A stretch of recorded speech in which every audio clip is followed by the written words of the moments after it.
Membuat dampak yang kekal, yaitu tentang Yesus dari Nazaret. Bagaimana Allah mengurapi dia dengan Roh Kudus dan kuat kuasa. Dia yang berjalan berkeliling sambil berbuat baik dan menyembuhkan semua orang yang dikuasai iblis, sebab Allah menyertai dia. Kisah Para Rasul 10 ayat 38. Bukan tentang seberapa lama engkau hidup, tetapi dampak yang engkau buatlah yang penting. Dan Yesus adalah contoh yang seperti itu.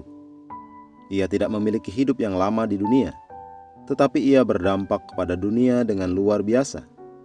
Lukas 3 ayat 23 Alkitab versi NLT berkata, Yesus berumur sekitar 30 tahun ketika ia memulai pelayanannya.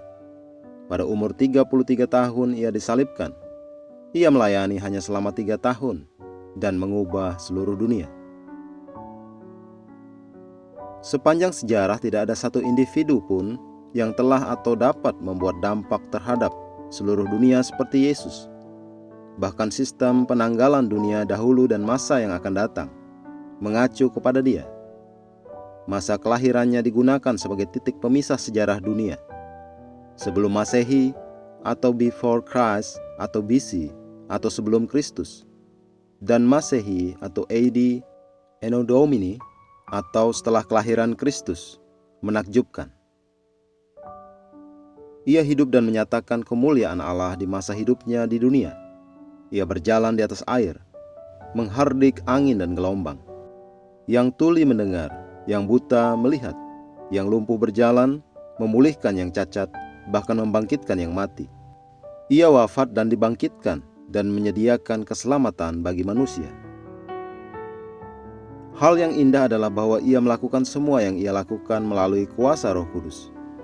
Di dalam Yohanes 14 ayat 10 ia berkata, Bapa yang diam di dalam aku, dialah yang melakukan pekerjaannya. Itulah Roh Kudus. Di dalam Yohanes 8 ayat 38 ia berkata, Apa yang kulihat pada Bapa itulah yang kukatakan. Yesus berjalan di dalam kesatuan dengan Bapa dalam cara yang luar biasa. Ia tidak dapat melakukan apa-apa tanpa kuasa Roh Kudus.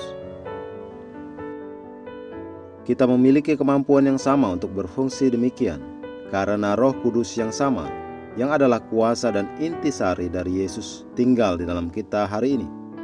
Ia berkata di dalam Yohanes 20 ayat 21, Sama seperti Bapa mengutus aku, demikian juga sekarang aku mengutus kamu. Ini artinya engkau memiliki otoritasnya. Oleh karena itu, biarlah perkataan itu mendorongmu untuk membuat dampak yang kekal di dalam duniamu. Engkau dapat melakukan apa yang ia telah buat dan berdampak melalui kuasa Roh Kudus. Mari kita berdoa. Bapa, sungguh sebuah kehormatan mengetahui bahwa Engkau membuatku menjadi terang di dalam dunia yang gelap, dan terangku bersinar di mana saja. Oleh Roh Kudus aku berdampak kepada duniaku dengan hikmat dan kasih-Mu hari ini. Aku berjalan di dalam kemuliaan dan kesempurnaan-Mu, menyatakan kebenaran-Mu, dan melakukan kuasa Roh di dalam nama Yesus. Amin.